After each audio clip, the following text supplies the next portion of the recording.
Very good friend. Hey, hey, welcome in. Let the good vibes all begin. Something good is about to happen. Sure.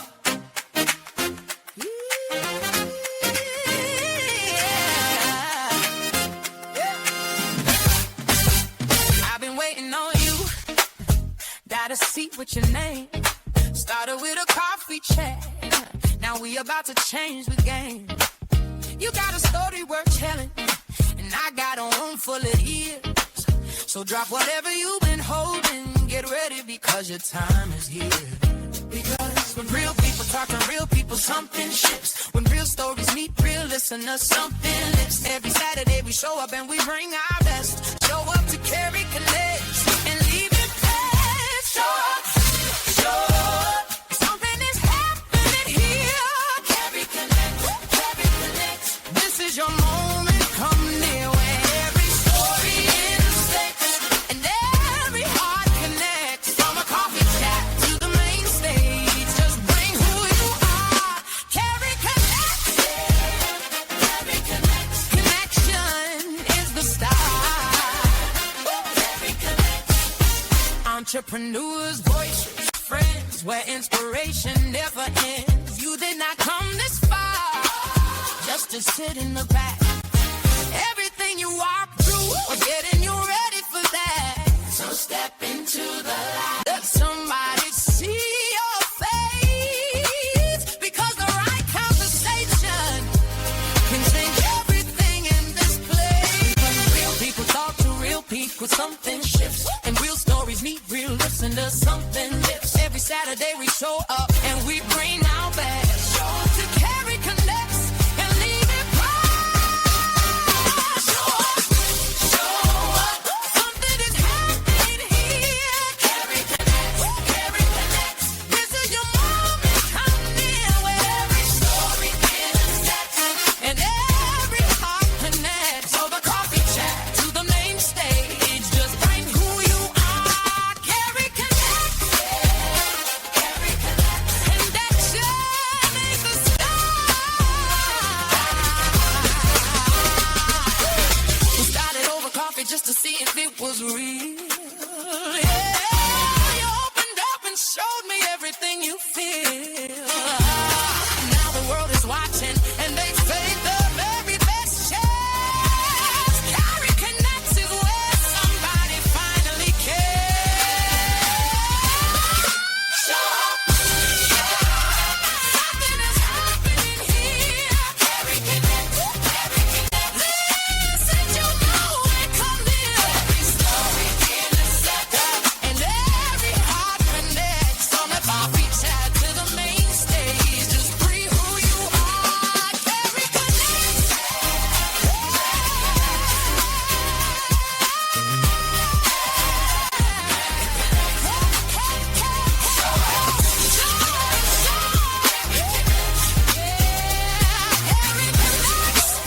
Real conversations, real connections. This is Carry Connects. Show up. Hey, welcome. I am super excited to be here with my guest today. Mark, how are you? So happy that you are in the building. Thank you so much for being here. Glad to be here. Glad to be here. This is exciting for me anyway. Yeah, so excited. So happy to have you. We have so many things to talk about today. And I can tell you right now what I already love most about this episode is the replays. You have so much information that is going to bless so many people. And I'm super excited to have you just tell us who you are, what you do. And I really don't want you to leave out that part about 2,000 open heart surgeries, because that really sets the stage for everything. And we want to thank our guests for being here as well. But tell us just a little bit about who you are. Again, my name is Mark Brazell. I'm a graduate of Johns Hopkins. I'm clinically trained as a cardiovascular perfusionist. I spent 10 years in cardiac surgery, about 20 plus years in industry across medical affairs, various therapeutic areas and sectors. But my last stint was working with a medical device company where we were developing basically interventions. I was developing a carotid stent for the neck to keep the vessels open, prevent stroke, and also peripheral stents for the lower limbs for patients that may have periarterial disease. And that also opens vessels and prevents some of the nasty complications that can result from diabetes, and it can prevent amputations and other Mm. complications below the waist. So it's a tremendous opportunity to be able to share and come and let your audience know what their options are. We don't have to go out like that. Their Right. way we can preserve ourselves. That's so good to hear because I know a lot of people are worried about, life and, what happens when we pass away, but definitely that dash between the year of birth and the year of passing. I'm glad to hear that that's definitely something that we can manage and that we can control and that we can actually live well. And Absolutely. so you spent over 30 years in cardiovascular medicine. Well, And I know you said that included graduating from Johns Hopkins, but also you're the first African American that was actually brought into that program. So, what did being in those rooms teach you just about human survival? well, it's kind of interesting because, when I think about that, it's like it taught me that survival was more than just biology. That Mm-hmm. it gave me a holistic perspective. Um, you know, uh, the challenge is that a lot of times we live in a world where everything's kind of disconnected. We have a lot of Mm. information, but a lot of dots aren't connected. You have all these different branches of medicine. The kidneys, the liver, the lung, that sort of thing. But when you look at everything, I think what helps me understand is that we're all connected. We're all interconnected. And what Mm-hmm. struck me most is that chronic stress, particularly and lifestyle patterns, really shape people's trajectory.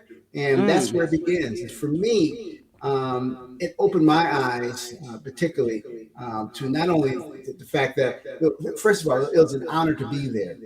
I had tremendous people that led the way and had tremendous mentors. And that opened up my eyes to really Mm-hmm. set the tone to what I'm doing now, to basically give back. To don't just gather information for the sake of you, but to also open this thing up and try to educate and try to contribute to the betterment of society. It's not all about me, and that's something that experience really taught me. You know what? That is really, really great to hear because experience is definitely one of the best teachers. But Mm, being in those rooms where you learn about human survival and seeing that we're more alike than different, I'm sure that's seeing right. inside of 2,000 different bodies gives you a different perspective Yes. about humanity, just in general. So that's very, very exciting to Mhm. hear. Mhm. And before we go into your diagnosis, I just want to say hi to a few people that have jumped on. I want to say hi to Jackie Hallberg. She is a social worker by trade and a relationship expert by night. So she spends her days at work or on LinkedIn and then her nights on TikTok. So you all make sure that you follow her. Jocelyn Hernandez, MPA, definitely wants to say hello. She said that your information is very informative, so we want to connect with her as well. And Mhm. then my besties Beyond Borders buddy from Canada, Layla is here as well, saying how accomplished you are and just how amazing it is. And then gotta say hello to Christy D. Williams. She's a big part of the reason that I have such an amazing community on LinkedIn. But like I said, what I'm really, really excited about are the replays. And gotta say hi to my favorite medical doctor, Cecilia Howell Canada, who is in the building and leaving the comment amazing. So happy that these people are joining us. But I also know that you were diagnosed with type 2, no, type 1. Yes. Type 1, okay, type 1 diabetes. And after nearly 3 decades of working inside other people's bodies, you said that you were angry for years, saying, why me? And I remember when my husband was diagnosed with diabetes, he went through that phase as well. Now, he was a person that didn't eat candy, didn't eat chocolate, struggled with Wow. obesity and heart disease from the age of 16. Mm, Unfortunately, he passed away in mm, 2023 at the young mm. age of 51. But I remember him being so angry, asking, why me? So, for you, after 30 years of asking that same question, what shifted for you? It's interesting.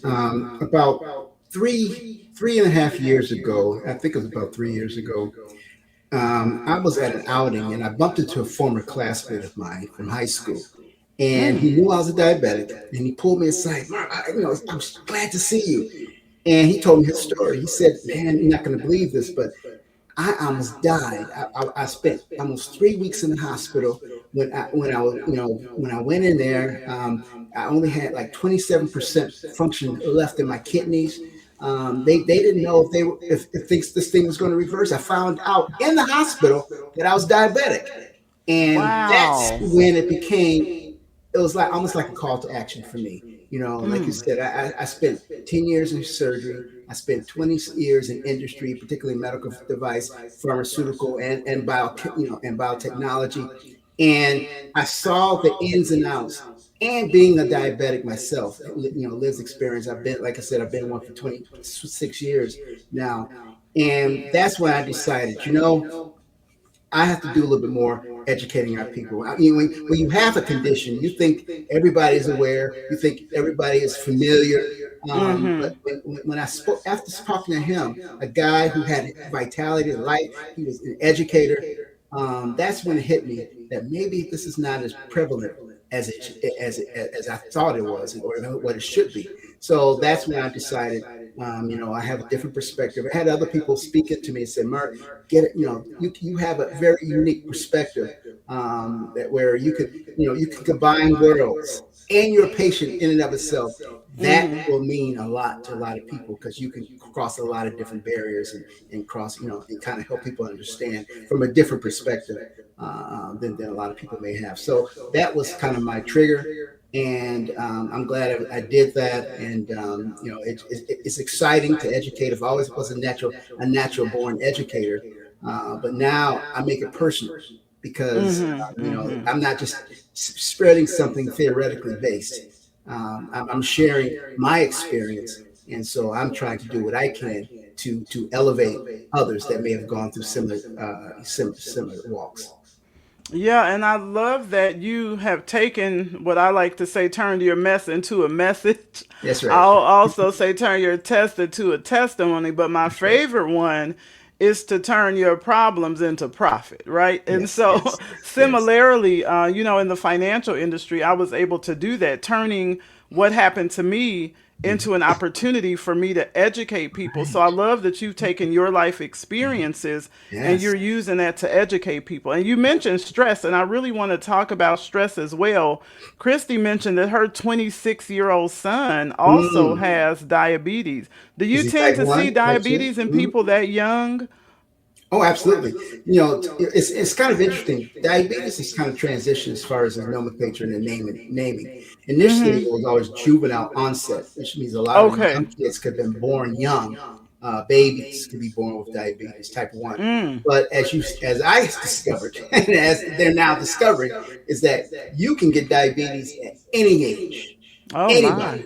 And so, for me, like I said, I was initially diagnosed as type 2. And that's a whole story in and of itself. And then, as my pancreatic function continued to degrade, then I was eventually elevated to type 1. And there's a lot of miscommunication. There's a lot of with social media, there's a lot of misinformation out there regarding diabetes. But the fact of the matter is that you can get diabetes at any age. I was 31 years old when I Oh was wow. diagnosed, Mm-hmm. and it just came out of nowhere.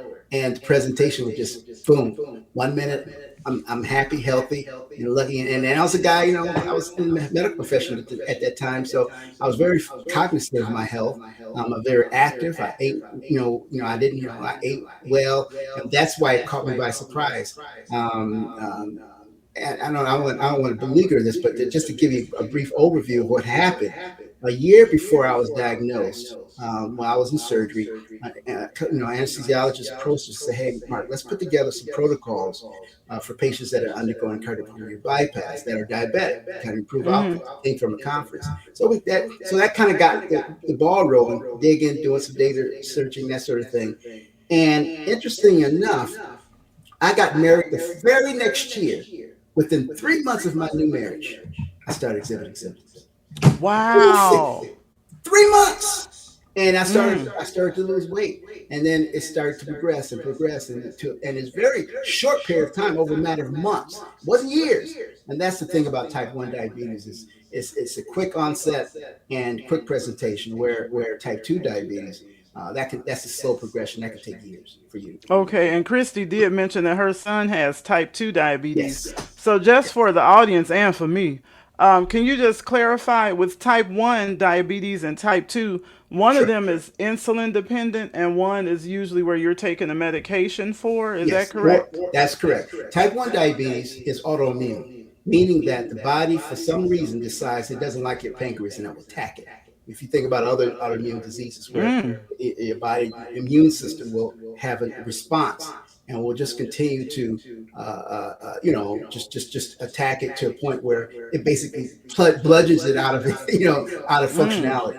And because that is where your insulin is generated, is formed, those cells are destroyed. So now I have to give myself insulin artificially to maintain. And it's a sobering thought, because the reality is, without that hormone, insulin is a hormone. Without that hormone, I don't exist. And that's all part of the emotional component of all of this, understanding the dynamics of what you're dealing with. The fact of the matter is that I need insulin to survive.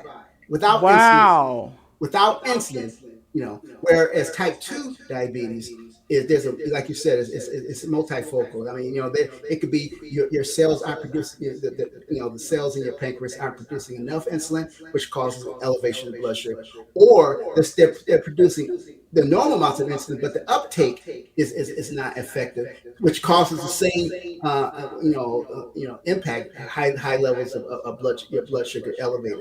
So you can have multimodal mechanisms with that over years, and then your body will become what they call insulin resistant. And basically, over time, your pancreas is trying to compensate. Eventually, it wears itself out, and that's where the presentation of type 2 diabetes begins, where you start seeing Okay. things. So it's a slow progression, and it happens over years. You might not. It's a silent progression. You may not be aware, but eventually you begin to exhibit symptoms, and that's usually where you're like, okay, it may not be something that you are, that Even. yeah, it catches you off, catch you off guard. It could be, your diet. You can, have this insatiable appetite. You get tired. You get fatigued. Just various things that can occur. Your concentration is impacted, that sort of thing. And usually, symptoms will bring people to the hospital to get checked out. And a lot of times, that's when they, or they can see your level. If you go on the, yearly physicals, whatever, they can see that maybe you have tendencies where certain things are a little elevated. They call it hemoglobin A1C. That starts to elevate, and then you begin to say, okay, maybe I better be aware of that. Where you have other people, regardless of access, who may not go to the doctor, they start having symptoms but not realize what is going on, and then sometimes they may wait until they start actually having pretty serious symptoms before they're checked out and discovered. And I know that we're not here to medically diagnose people, but I'm also curious, what are the symptoms the same between type 1 and type 2? Are there different symptoms? What are things that, They could be somewhat similar. The biggest difference is the presentation. And type 2 diabetes usually happens quickly. okay. That's a matter of where you start to lose weight and unexplained weight loss, where and you don't know you're eating the same, or you start to eat more, and not gain any weight. For me, I used to drink a lot of soda pop. I mean, it's just, I just had this insatiable desire. In fact, my wife used to get on me all the time. Why are you drinking so much stuff? And I'm thinking, it's just, I blew it off. It's sweet tooth, you get fatigued. I remember one time I was laying on the couch, I was post call, and I remember I jumped up to answer the phone, and it was like my someone was shining a flashlight glaring in my eyes, and I had to sit down again. Wait a minute, and it eventually kind of waned down. So all of these are signs that there's something's going on that's not normal. Go get it checked out. Don't brush it under the rug. And for me, the last presentation for me, because there's multiple things going on, was basically frequent urination. Usually, when you get to that point, that's a really telltale sign that something's going on. You go to the bathroom much more often than you normally do. So these are little triggers and little signs to pay attention to. At least go get checked out, because I'd rather go to the doctor and tell them there's nothing wrong with me, all the labs come back normal, than for me to sit on it and then say, boy, I wish you had come here 6 months ago. Wow, that is some great information. I'm sure that you just blessed someone in the audience who may have some of those symptoms, but not realize that it's something that needs to go and get checked out. And sometimes we feel like, oh, I'm just exhaused because I'm working a lot, or I'm just tired because I'm working more, not realizing that there's some internal chemical changes, that are taking place. And I love that Dr. Cecilia talked about this multifocal perception. And I think you being a patient and you being in the industry is extremely valuable. Yes. And then you talked about the multimodal aspects of type 1 and type 2 diabetes. So we on here being educated. Okay, I love it. I love it. I'm not sure if there's an echo. Jay is asking if anybody else hears an echo. And he's also saying hello to you. That is Jedi Jay. So thank you for being here. How you doing, Jay? So you talked about resilience. Yes. When we had our coffee chat. You said it's kind of built through awareness and not just willpower. And a lot of people think that they can just kind of will their way into another type of existence. If I just think about it hard enough or think about it long enough. But you're saying that the resilience is built through awareness and not just willpower. So what does that distinction mean for somebody who's just used to pushing through everything? Well, the problem with pushes through masks any challenges that may be going on with you. A lot of people, we've been bred to think that, that focus and push and that are all good things. Well, yes, it's good to be able to be constantly be focused. It's good to be able to reach end games and goals. But when it comes to your body, that can have some negative consequences. And the fact that and awareness to me is understanding what those consequences are. The fact of the matter is, to me, awareness helps you encapsulate what's going on. I'm having frequent headaches. I'm eating, but I'm starting to lose weight, or things are starting to happen. I'm not sleeping as well. All of these things. When you are aware of your situation, even though you may be pushing through a situation, then the awareness helps you kind of step back, take the foot off the gas, and say, "Look, I need to get, I need to either back off to see, to kind of recuperate, or I need to go get checked out to figure out what's going on."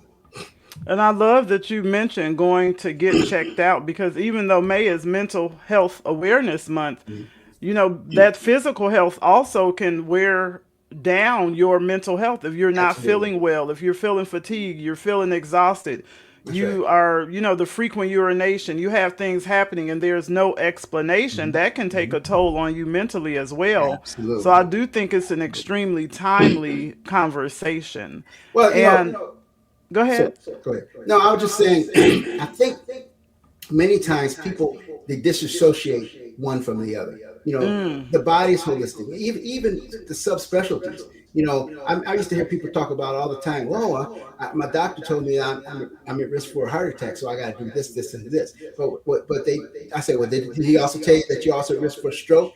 Are you also at risk for peripheral arterial disease? All of these things they're a similar mechanism, just in different locations. Obviously, you can get a myocardial infarction in the heart, because of blockages in the vessels, but even strokes can be caused from blockages. There's multiple types of strokes, but I'm just saying the more common strokes are usually ischemic, they call it. So I'm just saying all this stuff, even down to the legs, why people are getting amputations because of peripheral arterial disease in the lower limbs. It reduces blood flow in the legs. And so understanding that from the head to the toe, you have that system as blood is being filtered, is being pumped all throughout your body. And so you can't disassociate one from another. If you're at risk for one, you're at risk for all. So you want to that's why the change of lifestyle is necessary to kind of augment that. That is such a powerful statement. If you are at risk for one, you are at risk for all. And a lot of times, like you said, people just push through. And I love that Christy said, if we don't take care of our health, our health is going to stop the push. That's right. And so I That's remember right. 2025, no, this is 26, 2023, when I collapsed in my bedroom on the floor. And when I left the hospital, I was 3 body parts lighter. Oh And my so goodness. your health will definitely stop the push. It'll shut And you a lot down. of That's times right. there's things going on, like you said, that we are not even aware of. That's right. And so Jay's question kind of ties into my next thought.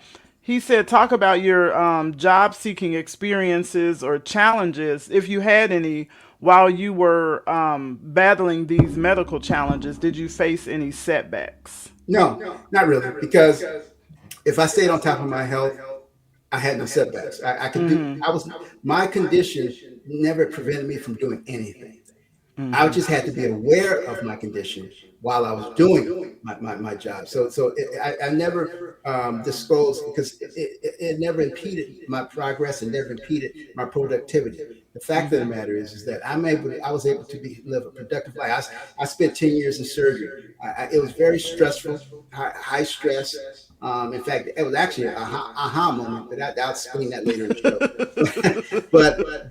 It's just, I was able to manage everything effectively. I made sure that before meetings that I would go to, that what's my blood sugar level? I'll take it, make sure that I'm doing good. Have I eaten? Make sure I eat before I go, because knowing the dynamics of the condition that I had. So you work around that. Were there mishaps from time to time? Absolutely, but a lot of that was because of me rushing and not paying more attention to and getting myself set for success. Okay, I definitely understand that. And I like the idea of getting set for success. And so after this 30-year career, I know that you left corporate Yes. about 7 months ago Yes. to launch About your 7, 8 months now. wellness Now it's going to 8 months. platform. Yes. Okay, all right, almost 8 months. And Yes. so you had mentors at Johns Hopkins, Mm-hmm. Ben Carson before his political career, which Mm-hmm. really shocked me. And then you had access to these people that a lot of people spend careers trying to Yeah. get in touch with these people. What made you, even with all of that access, what made you walk away anyway? Well, as far as the industry goes, one of my jobs in the hospital when I was I was kind of the gatekeeper as far as meeting with our sales reps that come in selling this various equipment that we use. And so talking with these guys, a lot of times what I noticed is that they understood the devices and directly in relationship to what they were in the science, but there was a kind of a huge gap in applicability. I'm like, I will ask them a lot of clinical questions, and only the clinical people will be able to at least address some of those. So, and then one of the guys said, Mark, with your background, you'll be good in industry because you've been doing this for so long. And I thought about that, and I thought about not being on call. I thought about because I was on call a lot because one of the things I introduced to the hospital was blood conservation technology. Our hospital in Toledo, Ohio, we were not big. They were developing what they call blood conservation. That's basically ways of trying to minimize blood use. And also, if we had patients that would come in that were Jehovah's Witness or they couldn't take a blood transfusion, then we were able to develop techniques that kind of mitigate and allow them to have a successful surgery without having to give them blood. or we will minimize the use of blood as well, which obviously will save the hospital money, so they're happy about it. But the fact of the matter is that with that experience also came the downside of that was I was on call a lot, because if we did get people in those special conditions situations that presented, then they would ask me to come and help to advise or work with our teams to kind of make sure everything goes well. So even though I wasn't on call, sometime my partner would say, "Mark, can you come in and help out with this, that, and the other?" So it took a lot of strain on me. And I decided that maybe industry might be something worthwhile. They traveled, but they weren't on call. So I said, "Well, hey, that's not a bad thing." So, well, it's not. It depends on where in industry you work, because obviously if you were supporting surgery type of equipment or devices, that sort of thing, yes, you could be on call, but still was a little bit different.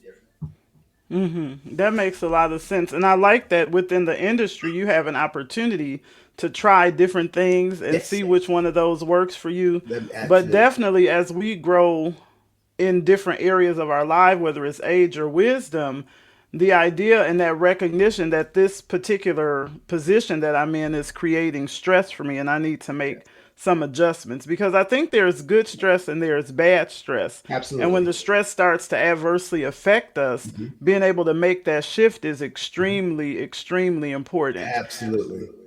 Jay wants to know, relative to the diabetes, did you join any organizations that focused on those specific medical challenges, and were there any other medical challenges? Not while I was in the hospital, and not while, obviously in the hospital, most of the organizations I was a part of was related to our practice. Okay. And that was what I was involved with. I was not involved in any advocacy type of work until after later in my career, probably within the last 3 or 4 months.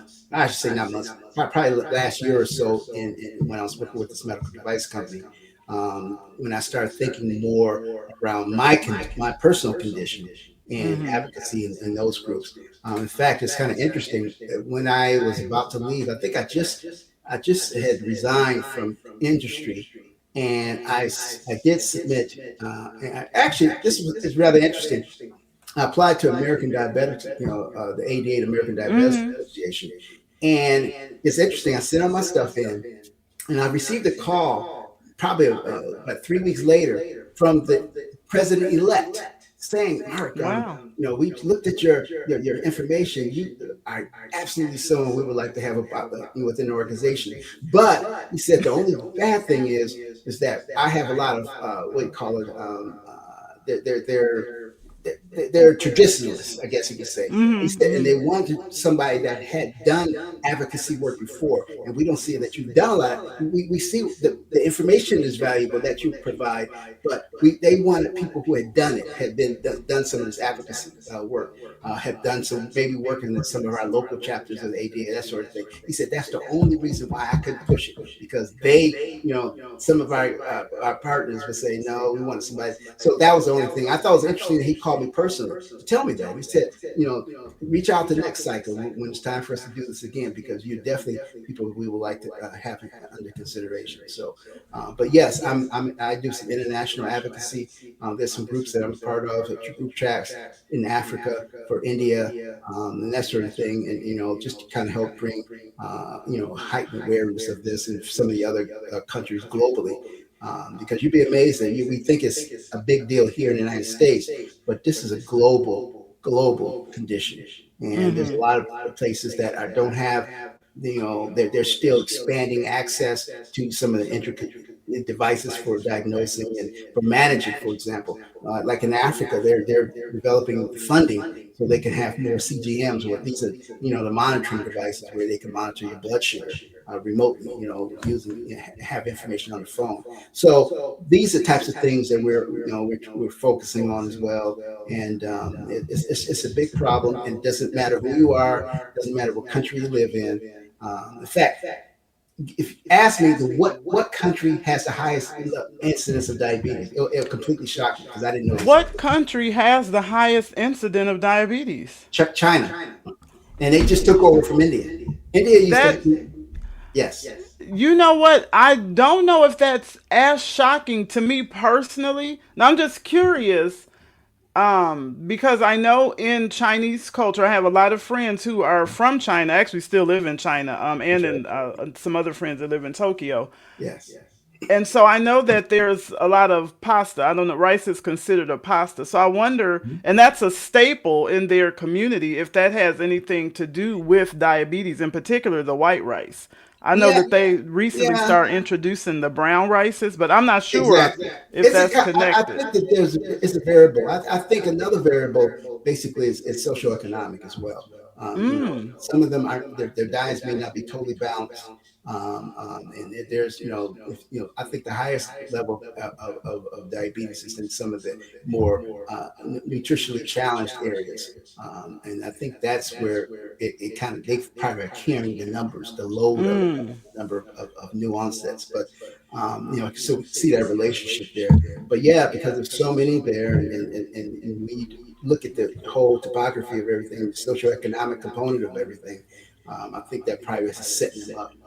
Because I've seen some documentaries on that as well, where the diets can be very limited. Even some of the higher mm-hmm. elevations, there are only certain types of food that are available. They don't have Right. the generalized access of food that we do here.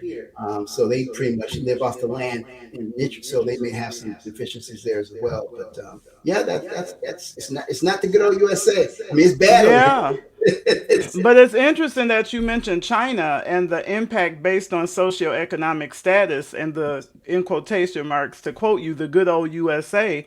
But I yes. see a disproportionate amount of African Americans who are diagnosed with type 1 and type 2 diabetes, similarly to be based on the socioeconomic status and Absolutely. certain the cost of certain foods Yes. in the communities not necessarily being available. Yes. And I just want to add that Jocelyn mentioned that wellness is extremely important. Incredibly important. And she also mentioned that advocacy and education are important as well. That's But right. one of the things that I want to talk about before we move on to kind of your target audience is this statement by Christy, who said that her blood work was pre-diabetic, and so Mhm. now she tests her blood sugar regularly, which Good. I think is a great thing. Mhm. But just in terms of somebody that is diagnosed pre-diabetic, and again, this is not a medical advice show, but just in general with your Mhm. experience, Mhm. what are some things for people who are not diabetic but who are pre-diabetic outside of testing their blood sugar? What are some other things that might help them to not necessarily become diabetic? I think that when you have that, but when you know ahead of time that you're at risk, I think the biggest thing you can do is lifestyle. Watch what you eat. Mm, Try not to eat a lot of processed foods because processed foods are very targeted, but they build a lot. They generate a lot of inflammation in your system, and that really is a kind of a no-no for a lot of different conditions that you would have personally. mm, So, you have to watch what you eat. Eat more fruits, eat more vegetables. Follow basically the guidelines of the Diabetic Association that they give us. Follow those charts. Try to, lean meats and fish and all of these things are much balance. Everything is in balance, but try to cut back on the highly processed and the sweets. I love donuts. Even now, I cheat from time to time. I can't help it. But that's not the first thing I eat in the morning. That's not the right. first thing I eat before I go to bed. You know what? But listen, and so we all have to make those decisions, but it goes back to what you talked about before with awareness. That's right. But here's one of the things that I love that you said, and I think this can be applied to so many different things that we're dealing with in life, Mhm. is maybe look at where you don't want to be, but Yes. use that chart that they Yes. use for them to stay healthy. I think that is a nugget worth Yes. writing down, time stamping, because Yes. look at what diabetics are recommended to eat based on the ADA. Mhm. And then if you follow those, if you're pre-diabetic, you're less likely, Mhm. with additional lifestyle changes to become diabetic. I think that is one for the record book. So It's thank you so much for it's saying so that. interesting. Let me just share this right quick. My wife and I went to Europe. We went on a Mediterranean cruise about 2 years ago, something like that. And it's amazing how we ate. I mean, it's just so much food. We ate so much of the food over there. but we actually lost weight. And I'm thinking, how is this possible? I mean, some of the same stuff, but I mean, just but the olive oil is just so different, so pure, it's so rich in phytochemical. I mean, it's just the foods that they eat, and how simplistic a lot of vegetables and that sort of thing over there. And I'm like, wow. I mean, and then you come back over here, you start gaining weight. No. Right. The fact of the matter is, there's no doubt about diet. The Mediterranean diet is premium, particularly that's actually was recommended by the American Diabetes Association for not only just diabetes, but also for cardiovascular disease, because a lot of oils. So when you can flip flop, you have your vegetables, fruits, and then you incorporate your meats and make them lean, not a lot of fat, not a lot of fried, all that kind of stuff, and I saw someone talk about cinnamon roll junkie. Well, Yes, that was Dr. Cecilia. I eat a cinnamon roll too. Oh no, now you eating cinnamon rolls and donuts? Yeah, the thing is moderation. The fact of the matter is, you have to moderate, prepare. But I'm not recommending that as a diet. Right. And that's part of my old life, and that's some things that's difficult. Right. Now, I love this statement because you talked about the Mediterranean diet as a recommendation from the ADA, but one of the things that Jay talks about is focusing on the ingredients in the foods. And I was having a conversation with a friend recently, and she has a lot of things that she's not able to eat, and I have a lot of things that I'm not able to eat or choose not to eat just based on allergies. Right. And so, like, I don't eat any products with corn. I try not to eat any products that have soy. One, because I'm allergic. Two, because I just don't believe that those things are good for you based on my own personal research that I've done. But what I noticed when you talked about sodas, when I stopped drinking sodas without the lifestyle change, I lost 30 pounds. And that was before I started adjusting my lifestyle, just because of all the high content of sugar and the high fructose corn syrup and the things that are in there that are not good for you. But I removed that, but I replaced it with water. I sometimes will have sparkling water and a little bit of 100% juice if I just want a little flavor in there. That's right. But that's what I use instead of sodas, but mostly water with lemon and a little cayenne pepper. So I love that you said that, Jay, to focus on the ingredients. Any other thoughts about ingredients? No, that's critically important, because my mantra is, if it's something that didn't exist 100 years ago, maybe it's something I need to really consider, or if it's something that's put together, make it extremely, what do you call it, fast, short, a quick type of a meal. Those are the things that I try to avoid. Usually they're propped with chemicals, they're propped with things in there to make it still shave, what do you call it? Shelf stable, the preservative, the half life, all that kind of stuff. And to me, I'm not going to get into all this because I'm on a book, but a lot of times, when things are genetically modified and all this stuff, there's no real long-term studies to really determine what is this stuff. Okay, I know it's available, but what is it doing to you? Right. Right. So that's another conversation for another time. Right. But I am glad that I say natural as possible, even though if it has seeds in it, I know it's natural. If it don't have seeds in it, I have to scratch my head like, right.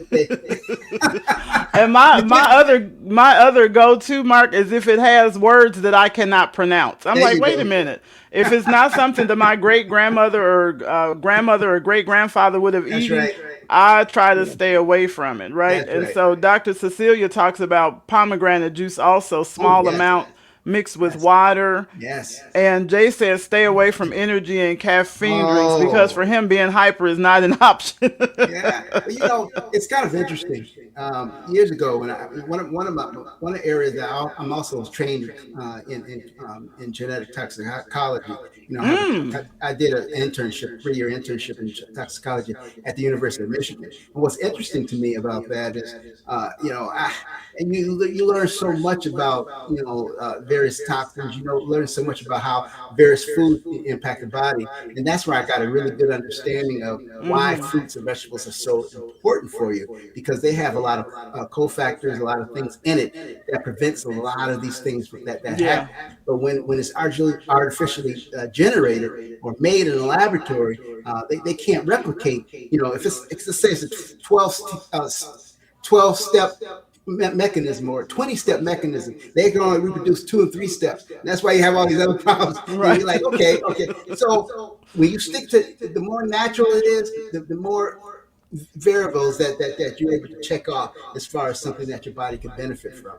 And so these are the types of things that I think eat an apple versus an apple pie. Yes, I like apple pie, but apples are better for you. The pomegranate juice and all that from fresh, all that kind of stuff is good for you. But when you start integrating it with concentrating it with, like you said, with a lot of sugars, particularly the strip sugars like the white cane sugar, that's white sugars, that sort of thing. Strict more of the cane sugar, some that has a little bit more fiber that reduces the stark increase of once it's metabolized in the system, kind of make things not as rapid. And so that's why it's important to eat a balanced diet to kind of modify, maintain all this stuff. Absolutely. And I'm glad you said that. And Jay's question about the energy drinks and the caffeine drinks, for whatever reason, it reminds me of lawyers, right? And high stress professionals. So I know that that's your target audience. Like you target lawyers, you target high stress professionals in finance and venture capital. Yes. And a lot of times people, and I'm in the financial industry, so I definitely understand. Fortunately, I'm not in a position where I'm burning candles at both ends, but I know that a lot of people in that industry do, and they don't even realize that that's what they're doing. Right. So, what does that look like inside of the body for somebody that's been doing that for years? Well, basically, internally, your body is in that chronic survival mode, and that's what you don't want. What stress does is, there's a mechanism where if it shifts your body to that fight or flight mechanism. And I don't think people have heard about that, where you either want to fight or you want to get out of there, get out of Dodge, but you don't stand there relax. You go one direction or the other direction. But your body preps itself for that, for evasive action, for maneuvering, for either protecting yourself or running away. But you have increased in your heart rate, your blood pressure increases. All this stuff goes up. Because you have the release of cortisol, which sets your body is elevated, set your body up into that state. And chronically, your body kind of shifts. This was initially more of an acute situation, but when you do this constantly, chronically, now your body kind of gets adjusted. It's having all of this expression over a longer term than it should be, and all that is causing your body to start to break down. There's going to be some pushback, and a lot of people, you already are pushing through. We had talked about this earlier, of symptoms. Usually, when you don't get enough sleep, you're always on the go. Caffeinated drinks is basically keeping you up, right? And that your body never gets a chance to recover. It never gets a chance to settle down. And that's one advantage. That's the one underappreciated thing that people don't appreciate is rest. Sleep and rest is critical for anyone, because that's where your body recovers. That's where your body, rejuvenates itself. That's the cells from every level, from its cells to the organs to everything is rejuvenated while you're sleeping. It's compartmentalized. It's kind of and it's downloaded, downgraded, and it allows your body to kind of recover. And that's another problem we have is people who are up late at night, and sometimes you might eat late. Before you go to bed, you're stuffing, you're eating food, you're snacking because you didn't eat a regular meal earlier. So you're tired, you're hungry, and all that is a negative feedback loop that causes your system causes you to get sick, causes you now to open up the door for other types of we call it comorbidities or developing other issues as a result of that. So yes, you can survive on the short term, but you're silently destroying yourself in the long term.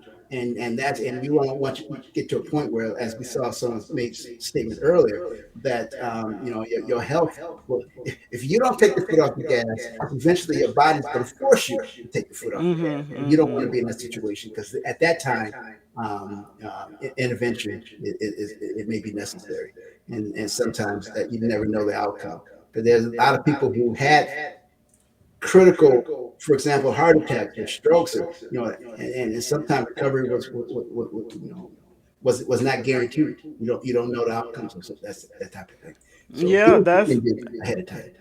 that's absolutely true, that you don't know what the outcome is going to be. And I'm glad you talked about getting your rest. And so, because your body needs to recuperate, but also being aware that that overexhaustion is a sign to watch for as well. So I know, Absolutely. like for me, I love a good nap. And some people say, well, you don't take naps because then you won't be able to fall asleep. But I know, since I was in my early 20s, and it Hmm. hasn't been that long, but if Hmm. I get less than 7 hours of sleep, like I start to feel anxious. I don't feel Hmm. well rested. Hmm. And then 8, 9, or 10 hours of Yeah. sleep, I feel really groggy and That's right. tired. So for Yes. me, 7 is a good point. But are there recommendations? Like, and I guess it depends on age, because when my son Hmm. was a baby, he slept 12 hours every night. I mean, so he needed that rest and that recuperation. Yeah. Well, to me, I find it interesting. A lot of people, they find it abysmal to think that, oh, I need to have that much rest. But when you get a puppy, what's it doing half the time? You sleep. Sleep. When you even Mm-hmm. your baby, well, Sleep. when you have for those who've had young children, they sleep a lot, and that's necessary. They have to have it. We're no different. It's just that, I've shared this before, and one of the things that when I talk to high paced executives, particularly like lawyers and even financiers or whatever in that space, one of the things I remind them, I said, think of your car. We take better care of our cars than we do our own health, and that's really it's a travesty when you think about it. If you invest in this high powered vehicle that tells you every X amount of miles, check, put in this type of fluid, put in this type of oil, make sure that all this stuff is done, and we will follow that like clockwork. But for us, I don't have time to go to sleep. I got things to do. I'm eating, fast food just to kind of get me by, kind of, quell that hunger. And we act like there's not going to be any impact on that in our body, and we think that we could just do what we want to do. Try to do that. Put some take your Lamborghini down to Bubble service line down the street and put in 87 grade gas and see what happens. Keep doing that. Most people are not going to do that. But to your point, I oftentimes, when I'm at a gas station or a service station, I see people putting in, like that octane 93 or that high level fuel, that higher grade fuel, but Yeah. they're standing there holding a ding dong or a cupcake, while they're putting this expensive gasoline in their car. That's right. But you know what? You on fire today. I love that, because our body is a vehicle as well, and we That's right. have to make sure that we are putting premium foods That's right. into our body if we Garbage in, expect garbage out. optimal performance. Now That's right. that is a word. And Garbage you in, said that garbage out. the so speaking of garbage in, garbage out, right? You said that the internal aging happens before the external signs even show up. Oh, So absolutely. what signals are, like, high performers? You mentioned those lawyers and people who are working in financial firms, even medical doctors. What are they not seeing? Like, what are they ignoring, the messages that their bodies might already be sending out? Well, many times it's a perspective, because we're only focused on our end game. Many Mm-hmm. times, in fact, I even talked to my medical colleagues, and they put in the hours. I remember when I was in surgery, it was nothing to work hours upon hours upon hours, and you think that, but then you start seeing that feedback where how many there have been numerous times where surgeons from other hospitals would come to our hospital for surgery.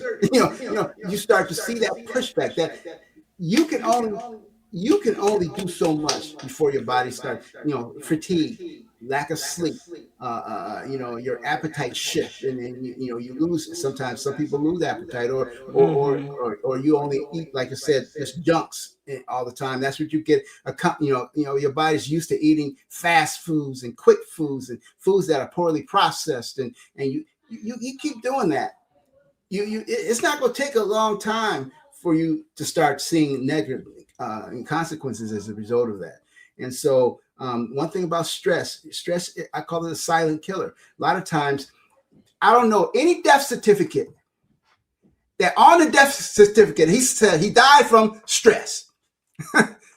He died from the effects of stress, which means that the stress itself is silently causing all of these problems. But like I said, you show me the doctor on here, show me a death certificate that said they died from stress. Yeah, absolutely. I know that my mother passed away at the age of 39, and the different people in the family have different perspectives, and so be it. But I really personally believe that it was related to stress. That's right. And At stress at the impacts age of the organ. 39.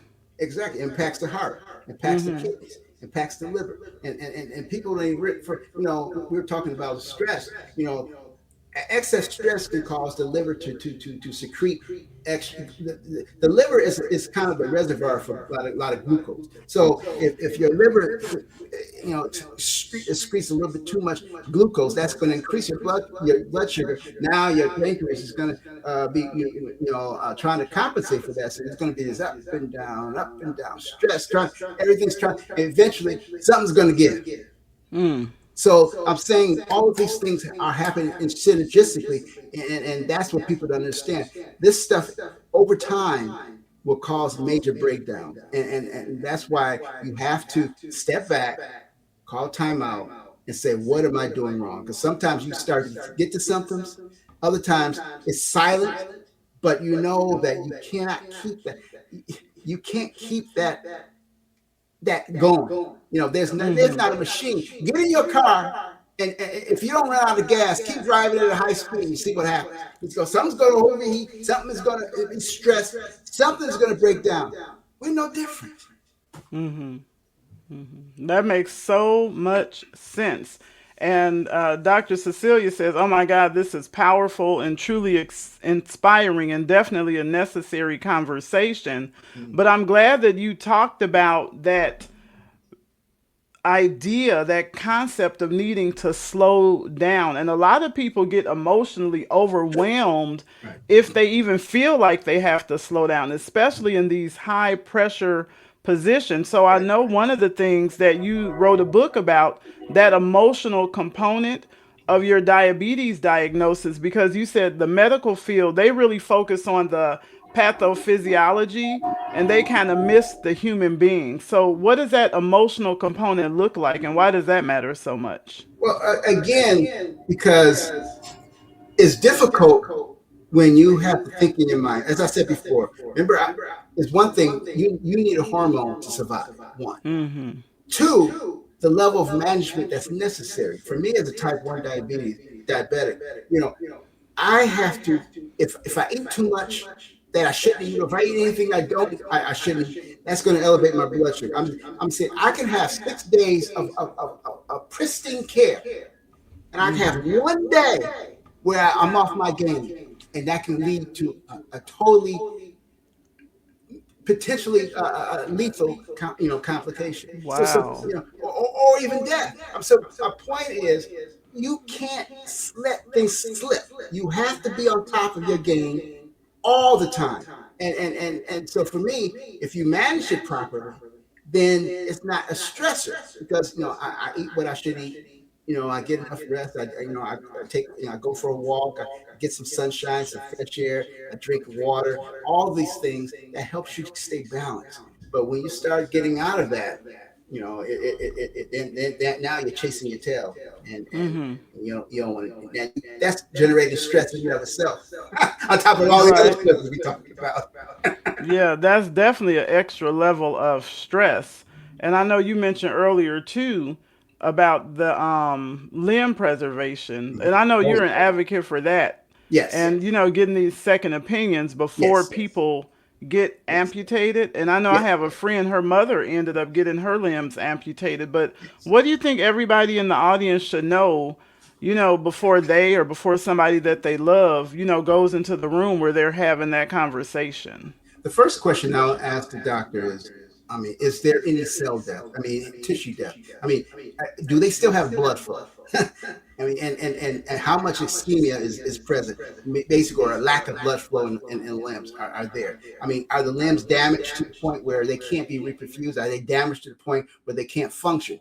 Because if they're waiting on an outcome, meaning that, well, we know that you're having some problems, but we're just going to watch it. If they're watching it, you go watch out and say, well, I'm watching the door because I got to go and give me a second opinion. Because the fact of the matter is that there's technology out there to intervene. So even people with critical limb ischemia, that's what we call critical limb ischemia, they can be intervened. There's interventional cardiologists and vascular surgeons that can do various procedures where, they through the radial artery or through the femoral artery, they can thread catheters in there, and they can open up the vessels, and they can also debride and break up plaque and all. I mean, there's a lot of things that can be done, and you could just go and see get evaluated. But when they're talking about if cutting it off is the first option, it's too much technology out there for that. No, I'm going to go get a second opinion for someone who does this for a living, and more, and see what the options are. But that should never be the only option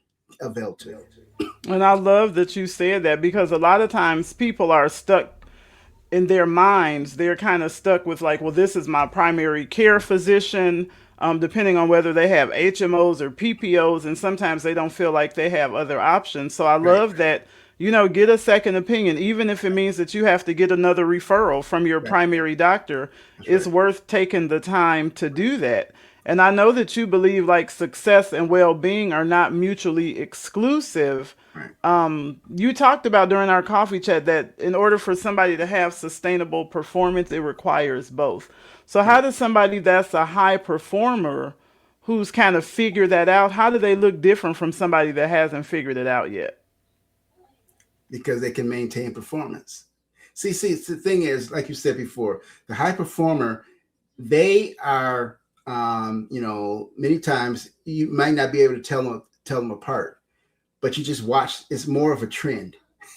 You just watch them, over time. Because if they don't change their lifestyle, the high performer is eventually going to start having some problems, some setbacks, and some challenges. They're not going to be able to continue. You see even professional athletes, that most of those they're taught now. They're trained now. They have these trainers. They buy or they're paying for cooks and dietitians to come in and change their diets, so that because their bodies are brand, and if they're able to take that level of care just for them for their livelihood, there's still some tools, some pearls of wisdom for us. I'm like, there's something to be said about what they do so they're able to perform. And if we don't go through that measure to be able to perform, then we're eventually going to start suffering, consequences as a result of that. And eventually, a lot of these high performers are the ones that they run into some pretty serious negative,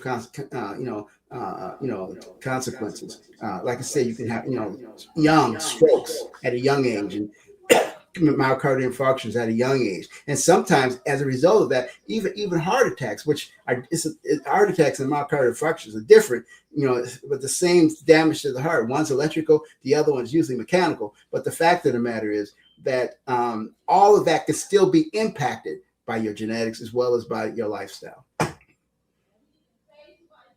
That's really, really, really profound. And I know that you've spoken for the American Bar Association on attorney wellness, That's Enbridge coming up. Oil. That's okay. That's coming up. Okay, so Enbridge is coming up, and American Bar is coming up, and I'm talking. In fact, I was working on my presentation for them as well. But I found out that that's so important for them that they have allotted me 1 hour to do my presentation. Oh my goodness. Now that is something that really makes me excited when people see the value in what it is that you're offering. And I love, is that with the American Bar Association American there? Bar Association, we checked because I was uh, building out my deck and my presentation, and I asked my assistant to say, hey, how much time is on line? I'm thinking 15, 20 minutes to 30 Mm-hmm. minutes. And she said, oh, 60 minutes. I'm like, are you kidding me? I was like, oh, You got to good. rewrite. That's right. I said, oh, all the stuff that put on the side, let me Right. throw it back in here. I love that. I really love that for you, but I especially love that for them that they want to take the time to actually get this information. That just lets you know how important it is and Yes. that what you're doing, that you made that the right decision almost It's 8 months ago to focus on this. absolutely. It's aligned because I found that the American Bar now has what has have a wellness pledge that a lot of the law firms, they're signing up for, and now they recognizing that the old guard, they push through, that's, but they're falling away, they're getting sick, Hmm. they're challenges as a result of that. So there has to be a change in mindset. So now many law schools, in fact, are now starting to open doors and allowing more of a wellness discussion in the curriculum. So the newer generation of attorneys coming out are a little bit more aware of this thing, but it's still all in evolution. It's still all at the very early stages. In fact, there's other opportunities as well that I'll be giving to go talk to law students around the country in various law schools about wellness and the importance of having a plan in place for such a high power keg environment that you're going to be in. That is so great. Well, we are at 60 minutes here and just over that. So I really want to know, what is your final takeaway that you want everybody, to really think about for their own life after this conversation today? My biggest takeaway is your health is your greatest asset. Many times, your goals, your dreams, your aspirations, all of that will be jeopardized if your health is not where it needs to be. And that's what people need to understand. You need to understand that your health is your greatest asset. Many times we put so much time, effort, and attention into the peripheral, but if you're not capable of maintaining these start milestones that you place on yourself, all of that stuff will go up in smoke. So take care of you, and then you'll be capable of taking care of meeting most of the goals and aspirations that you set forth. I love that. And I really have loved this conversation. I have so many questions. I'm going to be DMing you on the side, okay? That's right. Because I And have a also, lot. people reach out to my website, Yes. mdb .com, mdb, Well, all of www.mdb. your contact information has been dropped in the comment section. So Excellent. if you are on Facebook, if you're Mhm, on LinkedIn, if you are mhm, on YouTube, I've mhm. dropped it multiple times in the comment section. Everything is spelled correctly. I double checked all of the links. So make sure that you look there. If you joined us on Substack or Instagram, we will definitely be following up with you later, making sure that we respond to all of your comments. Mark is going to jump into the comment section and make sure that he responds to the comments on LinkedIn, because this is really an important conversation. We want to keep the conversation going. So make sure that you connect with Mark on LinkedIn, but also look down in the comments section where all of his other contact information is, including his website. Now, what are some things that people can find on your website? And outside of those two events, do you have any other events coming up soon that we can check out and support you? Yeah, a lot of like I said before, there's a lot of law firms that have me in queue pending. Even I was even got a response back from the senior vice president of human resources for Delta Airlines. So a lot of big players are recognizing the importance of wellness, employee health, employee wellness, as well as wellness within the on the executive level, because we all have limitations. We all have challenges, with our health, and that's the thing about diabetes. I used to ask the question, "Do you know anybody who's a diabetic?" And somebody knows of somebody. who has this condition. So, like I said, we're all together, and I just want to encourage us all that we can do better. The numbers are bad, but we can improve our numbers by being taking more time and effort to be about wellness and health. All right. Well, I absolutely love that. We are going to continue our conversation once our outro ends. Thank you to everybody that showed up. Make sure that you repost this so that Team Replay can have an opportunity to watch this. So make sure that you share this with your network. That's what Carrie Connects is all about. Connecting people in my network that don't know Mark, connecting people in Mark's network that may not know me, but definitely connecting all of you with available resources that you and your family, friends, and community can benefit from. And so I appreciate everybody being here and showing up. This has been another amazing episode of Carrie Connects. We will see you next Saturday at 3 p.m. Eastern Standard Time. So thank you for joining us. Have an amazing Saturday afternoon. I'm going to enjoy the rest of my birthday. Thank you.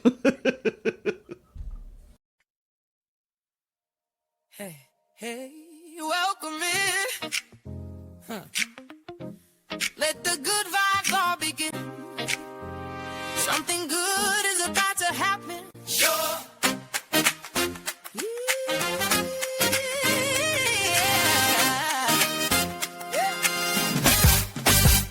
I've been waiting on you. Got a seat with your name. Started with a coffee chat. Now we change the game.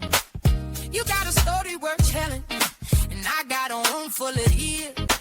So drop whatever you've been holding, get ready because your time is here. Because when real people talk to real people, something shifts. When real stories meet real listeners, something lifts. Every Saturday we show up and we bring our best. Show up to carry connects and leave it best. Show up, show up. Something is happening here. Carry connects, carry connects. This is your moment, come near where every story intersects and every heart connects. From a coffee chat to the main stage, just bring who you are. Carry connects, carry connects. Connection is the start.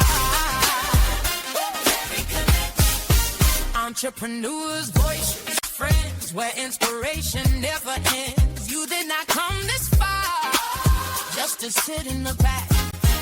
Everything you are through, we're getting you ready for that. So step into the light. Let somebody see your face, because the right conversation can change everything in this place. When real people talk to real people, something shifts, and real stories meet real listeners, something lifts. Every Saturday we show up and we bring our best. Show up to carry connects and leave it bright.